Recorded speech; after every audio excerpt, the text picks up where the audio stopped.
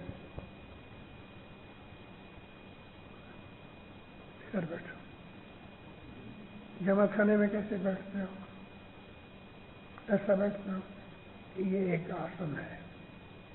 پھر اس طرح cross league بیٹھو، یہ ایک دوسرا آسن ہے. ابھی اپنے لیفٹ لیگ کو نیچے رکھو اور رائٹ کو اس کے اوپر رکھو. نہیں، اوپر، اندر نہیں، اس کے اوپر رکھو.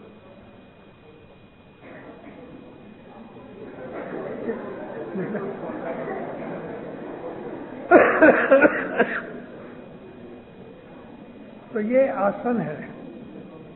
جس طرح تمہیں آسانی لگے کہ بیٹھو اور حرکت خون بند نہ ہو جائے، اس طرح جس طرح آسانی لگے اس آسن پر بیٹھو، لیکن اسپائن سیدھی رکھو.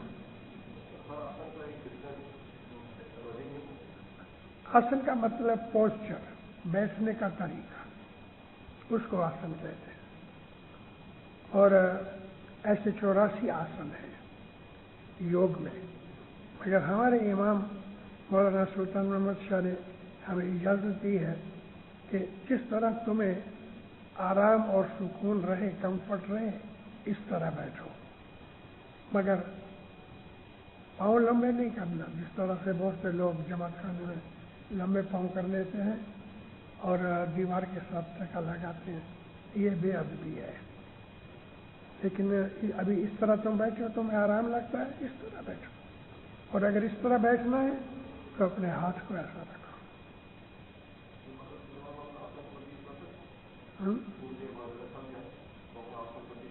کر سکتے ہیں، مگر کوشش کرو بیٹا کہ تم 1 گھنٹہ تک بیٹھ سکو. اور یہ بہت ضروری ہے، کیونکہ اگر تم تھک جاؤ گے تو تال ٹوٹ جائے گی، خیالات کی تال ٹوٹ جائے گی. کر سکتے ہو لیکن کوشش کرو کہ نہ ہو.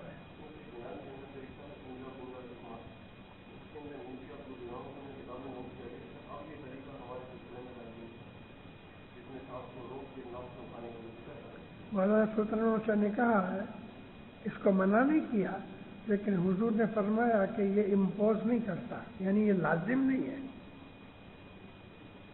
ابھی انگلا کی بات تم نے نکالی. ہم جب سانس لیتے ہیں تو دونوں سائڈ سے ہم سانس جدا جدا لیتے ہیں. میری اس وقت رائٹ سائڈ چل رہی ہے، اس کو پنگلا کہتے ہیں. لیفٹ سائڈ میں اگر چلے تو انگلا کہتے ہیں. اور پھر ہر 1 گھنٹہ اور 29 منٹ سے 1 گھنٹہ 29 منٹ ہوتے ہیں تو آہستہ آہستہ نیچرلی یہ سانس جو ہے سلو ہوتی جاتی ہے اور یہ ٹیک اوور کرتی ہے. تو 2 منٹ دونوں ناسیں خود چلتی ہے، 2 منٹ تک. تو اس کو کہتے ہیں سکشمنا. جب یہ دونوں ساتھ چلتی ہوں گے اس کو کہتے ہیں سکشمنا. سکشمنا سنسکرت میں کہتے ہیں سکھ دینے والی چیز، سکون دینے والی چیز، خوشی دینے والی چیز. اور حقیقت میں عبادت کے اندر جب یہ دونوں سکشمنا کی حالت ہوتی ہے تو اس وقت بول آسان ہو جاتا ہے اور روح خوش ہوتی ہے. تو انگلا پنگلا سکشمنا.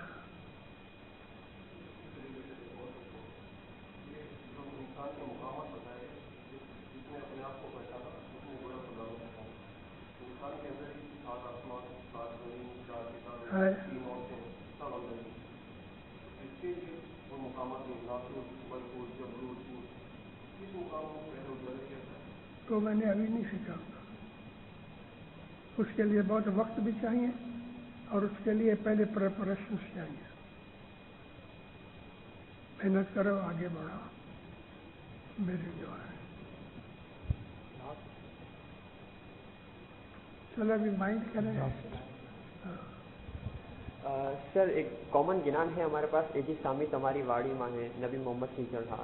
اس کی جب میں کلاس کے اندر بچوں کو ایکسپلینیشن دے رہا تھا تو اس میں ایک ٹرم کا میرے ساتھ پرابلم ہو رہا تھا. وہ یہ ہو رہا تھا کہ اس میں لکھا ہے کہ اے مولا آپ کے باغیچے میں نبی محمد سیراب کر رہے ہیں.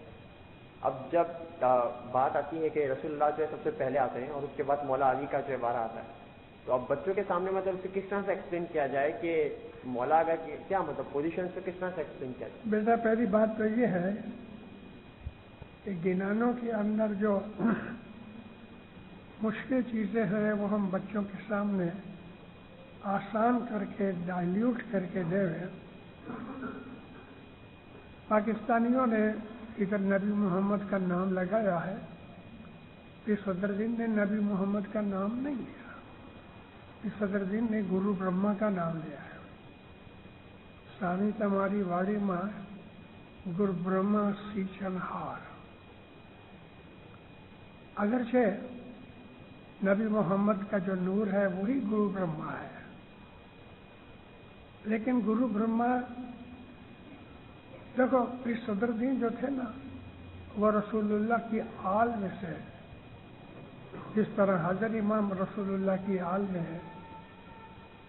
ہمارے تمام پیر نبی کا ہی نور ہے، اور عربی فارسی ان کی مادری زبانی تھی.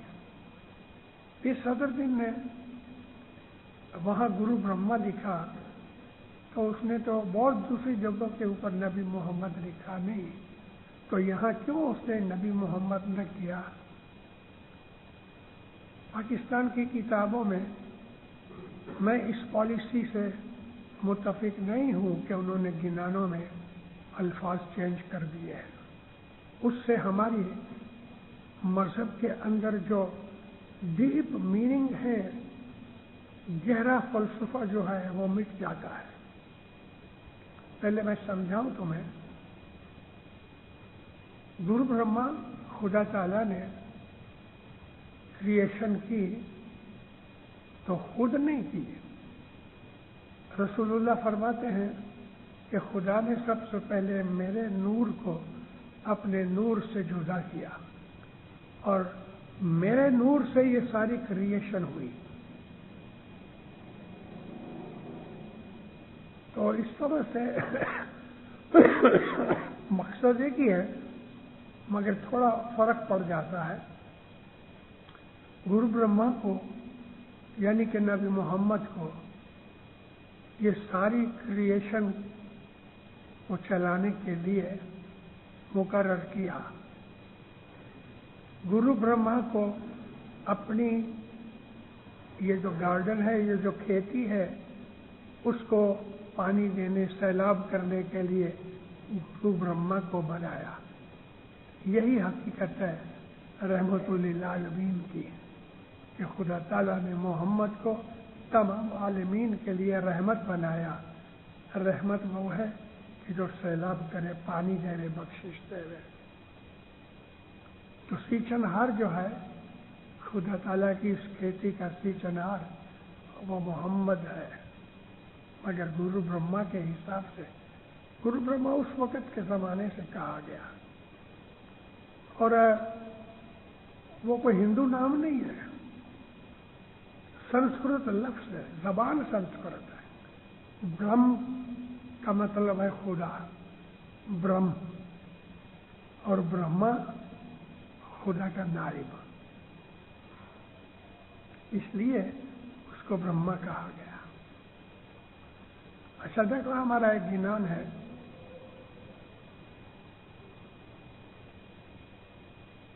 سامی راجا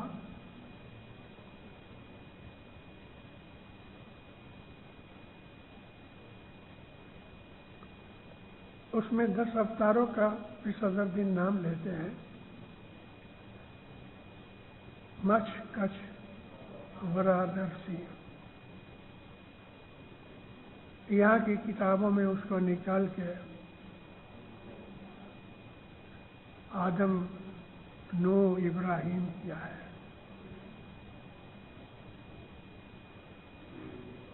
کہا گیا ہے یہ کہ امام سلطان محمد شاہ نے کہا تھا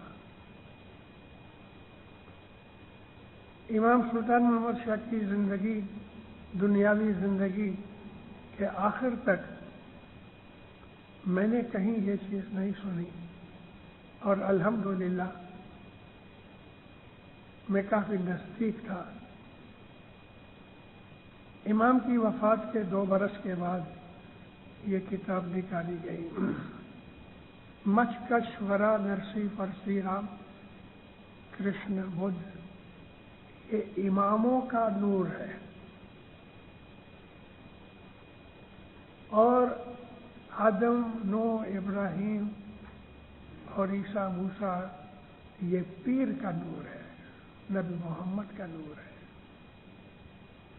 ہماری اسماعیلی طریقے اور ایمان کے حساب سے امام پیر سے بڑا ہے، بلکہ امام پیر کا مالک ہے، پیر کو اپوائنٹ کرنے والا امام ہے، اور خود پیر جو ہیں وہ امام کو مالک مانتے ہیں اور خود کو غلام مانتے ہیں امام کا۔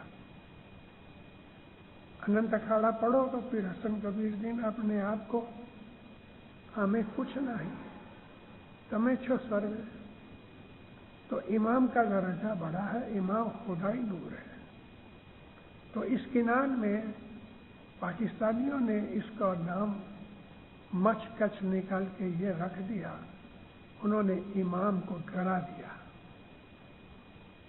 امام سے دنیا بنی ہے، اس کے فرمان سے بنی ہے، اور امام جو ہے وہ ابراہیم کے یا محمد کے نور میں سے نہیں ہے، پیر امام کے نور میں سے ہے۔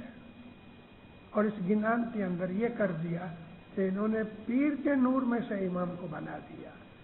ایسی غلطیاں، اس لیے میں ہمیشہ کہتا ہوں کہ جو اصل چیزیں ہیں نا ان کو پڑھو، اصل چیزوں کو۔ ایسی میں نے کتابوں میں دیکھا ہے، دیو کہتے ہیں فرشتے کو، دیو کا نام نکال دیا، گنگا جمنا رہنے دیا۔ اور ابھی بات کیا ہے، یہ ہندوؤں کی باتیں کدھر سے آئی؟ یہ لینگویج ہے، ہندوازم نہیں ہے۔ انگلش میں گاڈ کہتے ہیں، تو تم جہاں انگلش میں گاڈ لکھا ہے وہاں نکال کے اللہ کر دو، تو یہ برابر نہیں ہے۔ اس طرح سے غلطیاں ہوتی ہیں۔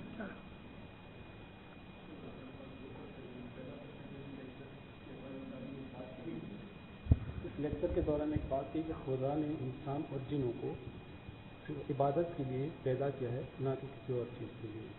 پھر دوسری ایک کوشچن کے حوالے کے جواب میں آپ نے کہا کہ خدا نے انسان کو مینجمنٹ کے لیے پیدا کیا، مینجمنٹ اس کے ہاتھ میں دے۔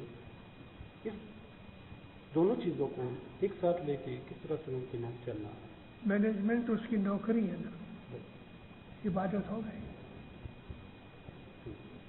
اچھا، ایک اور جو آج کل بہت عام ہے ستسنگ کے حوالے سے، کچھ لوگ جمع ہوتے ہیں کسی گھر کے اندر، وہاں ایک چھوٹی موٹی محفل کرتے ہیں، اور کسی ایک دو فرمان کو لے کے وہ اس کا اپنی محفل وطن کے مطابق ترجمہ کرتے ہیں، لیکن وہ زیادہ تر آقا حسن شہزادہ یا آقا سلطان کو سرچ کر کے اس کو پھر محفل کے اندر اس کا ترجمہ کرتے ہیں۔ آج کل نسل زندگی کی کس حد تک صحیح ہے، اور اس کی محفلیں کس طرح ارینج کرنی چاہیے یا نہیں ارینج کرنی چاہیے؟ میں نے یہ بات سنی ہے، مل کے بیٹھ کے خدا کی باتیں کرنا برا نہیں، لیکن جس طریقے سے یہاں یہ ستسنگ ہو رہے ہیں وہ چیز برابر نہیں ہے۔ پرسنل اسٹڈی اور چیز ہے، اور پرسنل اسٹڈی کے اندر ایک دو آدمی بیٹھ کے ریسرچ کرتے ہوئے، میں نے خود نے بہت دفعہ ریسرچ کی بابت میں اپنے 2 4 اسٹوڈنٹس کو اکٹھا کر کے ان کو کام لیا، اس کے اوپر ہم آپس میں بحث بھی کرتے ہیں۔ لیکن جس طریقے سے یہاں گھروں میں 5 10 20 آدمی مل کے بیٹھ کے ٹھیک ہے فرمان پڑھتے ہیں، مگر پرانے فرمان پڑھ کے اس کے اوپر کیا سیکھا اس کی تو کوئی بات جماعت کو نہیں ملتی۔ اور جس طریقے سے آج یہ بات بن رہی ہے، میں نے ایسا سنا ہے کہ بعض دفعہ نان اسماعیلیز بھی ایسی محفلوں میں آ جاتے ہیں. یہ ٹھیک نہیں ہے اور یہ بند ہونا چاہیے. یہ ایسے ستسنگ بند ہونے چاہیے. مولانا شاہ کریم حضرت امام کے حضور میں تنزانیہ کی اسماعیلی ایسوسی ایشن میں میں بات کرتا ہوں کچھ 40 برس کی. پوچھا کہ یا مولا ادھر ستسنگ ہوتے ہیں، اس میں عورت مرد شامل ہوتے ہیں، پھر کچھ گنان بولتے ہیں، پھر بیٹھ کے عبادت کرتے ہیں، فرمان پڑھتے ہیں. تو مولانا حضرت امام نے تعلیقہ بھیجا کہ ستسنگ برا نہیں، لیکن کسی سینئر مشنری کی حاضری نہ ہوئے تو ستسنگ نہ کرو. سینئر مشنری اس لیے کہ جو کر رہے ہو، جو کہہ رہے ہو، تو وہ تمہیں گائیڈ کرے کہ یہ مذہب کے خلاف ہے یا یہ مذہب کے مطابق ہے. اس لیے وہ ستسنگ کے جس میں کوئی سینئر مشنری نہیں ہے بند ہونا چاہیے. نافرمانی ہے اور نافرمانی گناہ ہے. اور کچھ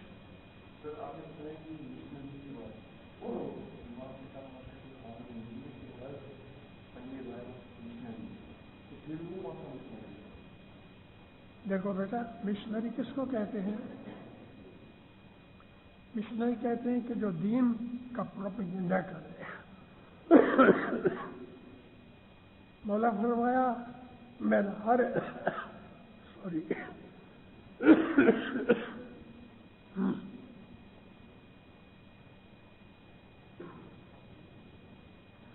میرا ہر پنجے بھائی مشنری ہے. مطلب کہ ہر پنجے بھائی کے اوپر یہ فرض ہے کہ وہ مشن کا کام کرے، مذہب کا پروپیگنڈا کرے. اور اب پنجے بھائی اپنے بزنس میں پڑے ہیں تو مذہب کا کام، مذہب کا پروپیگنڈا نہیں کرتے. کرنا چاہیے، لیکن مذہب کا پروپیگنڈا کرنے کے لیے آدمی کو خود کو